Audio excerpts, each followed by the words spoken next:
Pourquoi ces films et pourquoi aujourd'hui? Parce qu'on a l'impression que ce film-là a dû vous trotter pendant très longtemps dans votre tête.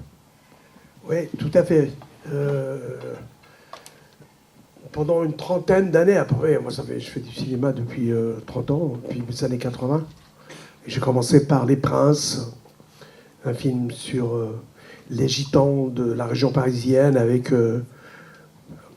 toutes les ambiguïtés, les absurdités de cette époque. C'est-à-dire qu'ils voulaient la loi voulait les sédentariser. Donc, et donc ils leur ont fait des bâtiments ou HLM de transit, comme à Saint-Denis. Et ils sont restés là pendant une dizaine d'années dans ces HLM de transit. Transit, ça veut dire tu viens et tu repars. Mais là, ils sont restés sédentaires.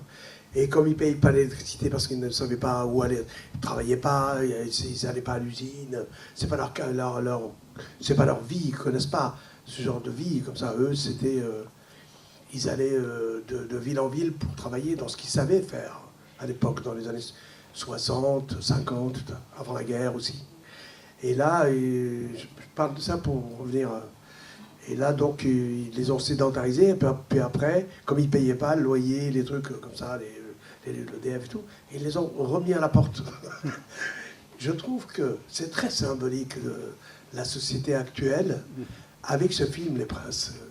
D'un côté, on veut les sédentariser, de l'autre, on veut les foutre à la porte. C'est complètement dingue. Et voilà, donc c'est à partir de là que j'ai commencé à me dire il faut que je fasse un film sur l'histoire de la déportation des Roms, l'histoire de l'enfermement des Roms en France, des Tziganes, des Manouches, des Yéniches, des Sinti, sont tous le même peuple. Hein. C'est les noms qui changent. Il faut que je fasse un film là-dessus, parce que je pense que si les gens qui font des lois et certaines personnes qui véhiculent des préjugés ne les connaissent pas, c'est parce qu'ils ne connaissent pas l'histoire. Surtout l'histoire de la déportation. C'est-à-dire que tout le monde doit connaître, tout le monde doit savoir, les enfants à l'école, les étudiants, que les Tziganes ont été exterminés, qu'il y avait 250 000 morts qui étaient exterminés pendant cette époque horrible de la guerre dans toute l'Europe et aussi en France. En France, c'est pas épargné non plus. Et pardonnez-moi, Tony, mais j'ai l'impression que vous êtes confronté pour la réalisation de ces projets-là que vous dites depuis 30 ans à un double silence. D'abord, les silences de l'histoire, parce qu'il avait très peu de choses là-dessus, et les silences de ces gens qui n'ont pas voulu parler. Vous dites à partir des années 90, simplement, on a commencé à parler. Les survivants, il y en avait pas mal quand même. Mais les survivants, il y avait beaucoup de vieux qui sont morts et des bébés parce qu'ils étaient fragiles. Et les autres, les plus jeunes qui sont sortis un peu de cette histoire, ne pouvaient pas parler parce que dès qu'ils... Les gitans, les tziganes, les manouches visualisent les choses. C'est pas des intellectuels. Ils visualisent toujours ce qu'ils disent. Et donc là, c'était impossible pour eux d'aller raconter ce qui était arrivé. Parce que dès qu'ils commençaient à parler de ce qui était arrivé, la gorge se serrait, et ils pleuraient, et ils revoyaient les images d'horreur, d'humiliation qu'ils ont subies. Donc je pense que et je pense que c'est pas tellement les Tziganes, c'est tous ceux des camps aussi. Il y a les Juifs, ils ont aussi, je pense que j'ai lu beaucoup là-dessus. Chez les Juifs, c'était plutôt dans les années 80 qu'on a commencé à parler. Eux aussi, ils étaient humiliés dans leur corps. Dans leur corps, donc c'est difficile de raconter comment on était humilié dans son corps. Donc tout le monde se taisait. Les Tziganes, il y avait ça, les Gitans, les Manouches, il y avait ça. Et aussi, on ne prononce pas les noms des défunts. À l'époque, surtout dans les années 40, 50, on ne prononce pas le nom de ceux qui sont partis. Parce que c'est une culture, c'est comme ça, c'est une pratique, c'est comme ça depuis des siècles. C'est-à-dire que quand quelqu'un décède, même quand ils étaient nomades il y a 200 ans, en 1900 et avant, on l'enterre on raconte pas ces choses-là. Voilà, ils disent on raconte pas ces choses-là. Et donc ils l'enterrent où ils étaient, et après ils revenaient jamais sur le lieu où la personne était enterrée. Et ils ne prononçaient jamais son nom. Et ils brûlaient tout ce qu'ils possédaient. Si c'était une roulotte, il brûlait la roulotte. Si c'était un musicien, il brûlait son instrument. Il brûlait ses vêtements, il brûlait tout ce qu'il avait. Et c'est une façon de ne pas se souvenir, de ne pas le rappeler. Parce qu'une fois que quelqu'un décède, il part, et pour eux, donc pour toute la communauté, c'est le fait de prononcer son nom, vous le rappelez. Il ne peut être en paix que quand il est parti. Il ne faut pas le ramener, parce que s'il le ramène, ça veut dire que c'est comme un fantôme qui rôde dans les maisons ou dans les vieilles ruines. Quand on ne connaît pas cette histoire, il y a simplement l'histoire de la maison qui est donnée par quelqu'un qui est extraordinaire, qui est un juste dans les films. Il joue d'une façon magnifique. Dans cette maison, aux tziganes, aux bohémiens, dans les films on les appelle les bohémiens, pour qu'ils puissent aussi contourner les lois des Vichy. Mais il a cette idée d'avoir ces vieilles pierres aussi, c'est quelque chose de compliqué, parce que j'ai l'impression qu'on ne peut pas rester au même endroit parce que les pierres transmettent quelque chose. Oui, c'est une ruine qui a une immense ruine, hein, qui lui a donné pour un franc symbolique le maire du village. C'est un notaire en réalité, dans la réalité des choses. Parce que c'est parti d'une vraie histoire, hein, d'un fait divers qui a existé. Et donc moi, ça m'a plu de raconter le film à travers ce fait divers, parce que c'est pour bien faire comprendre à ceux qui cherchent à comprendre pourquoi les gitans, les tziganes, les manouches, n'étaient pas sédentaires et ne voulaient pas se sédentariser dans les années 40, jusqu'en 1940, jusqu'à la loi de Vichy, qui les a obligés à rester sur place. Et donc ça, je trouvais ça expliquait très très bien même aux enfants qu'est-ce que c'est qu'être contre la sédentarisation et d'être dans une culture de voyage. Mais pas de voyage d'agrément, voyage de travail.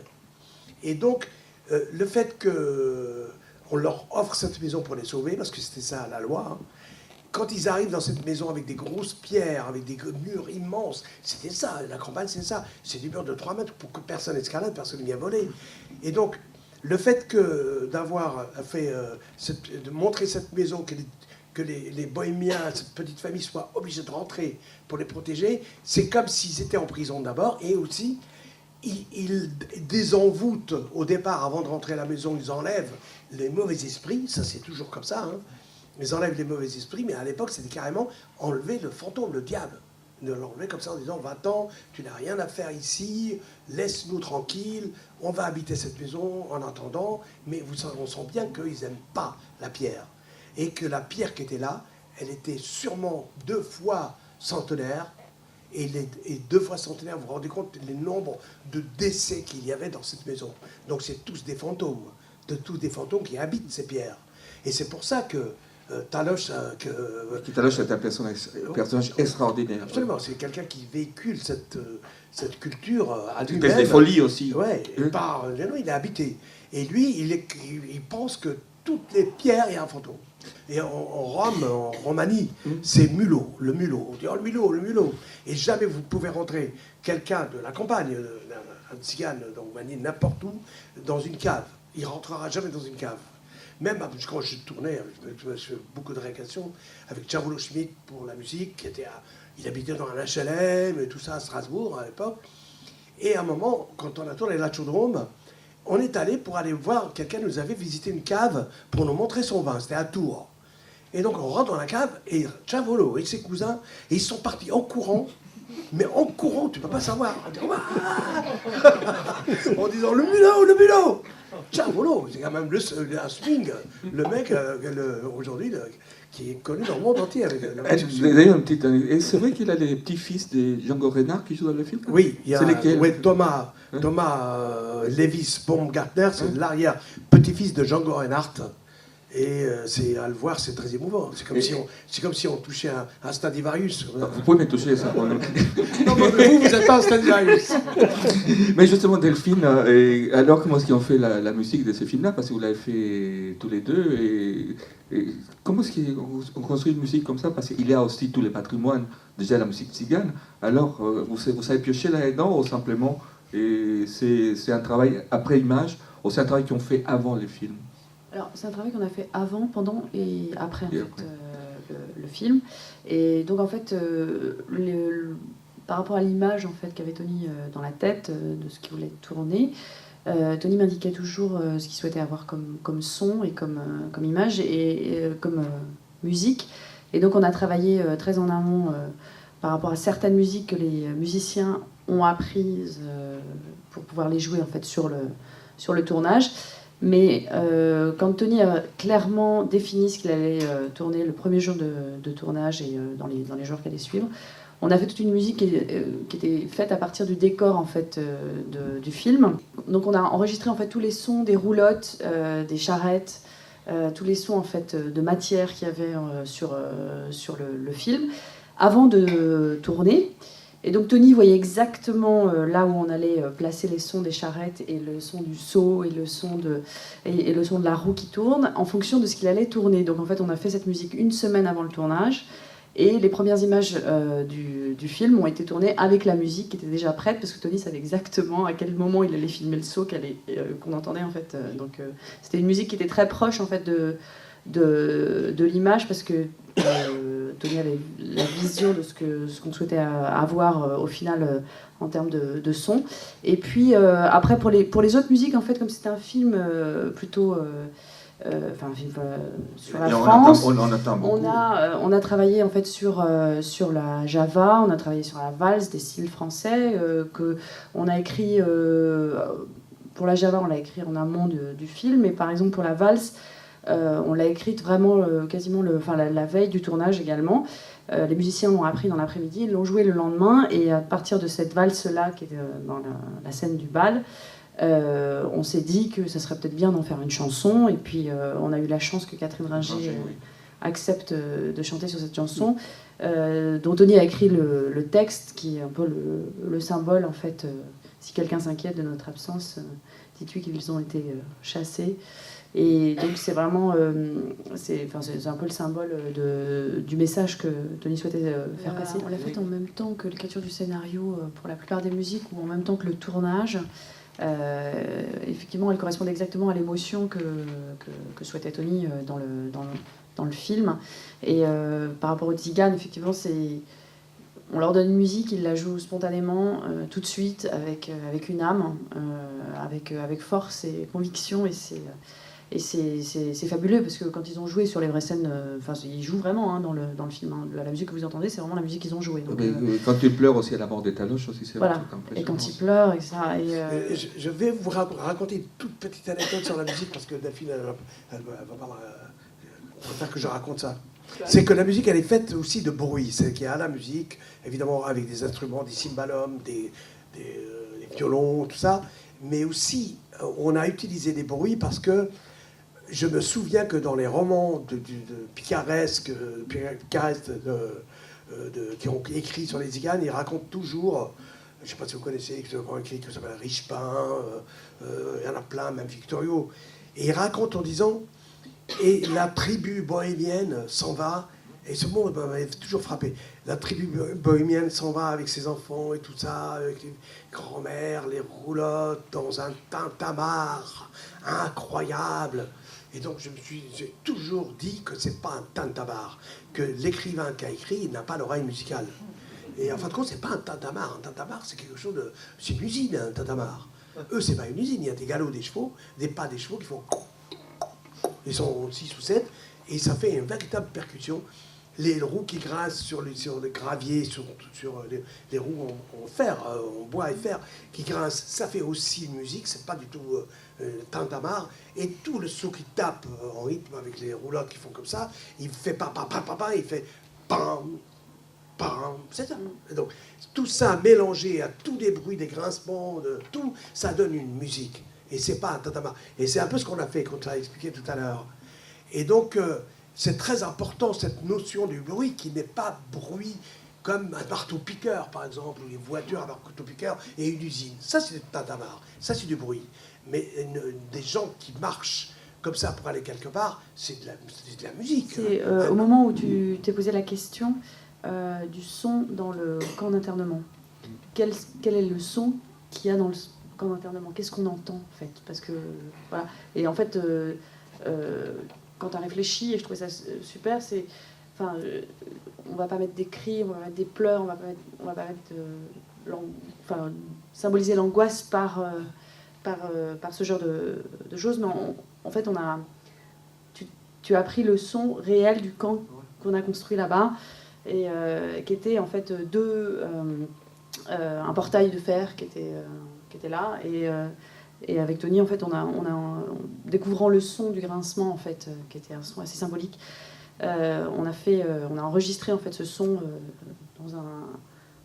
avec l'ingénieur du son, et il y avait donc les 250 figurants qui étaient là, qui ont écouté ce son en silence, et qui étaient complètement pris par cette symphonie, parce que on avait chacun un pan du portail, et on l'articulait de telle manière de faire un rythme et de l'entendre de cette manière. Et en fait, ce son-là, c'est le son que tu as voulu prendre pour symboliser l'angoisse, et qu'on a mis en fait dans la musique lorsque Taloche a des angoisses très fortes de prémonition de ce qui va se passer, et qu'il a des réactions incroyables de vie avec la nature et de fusion avec la nature.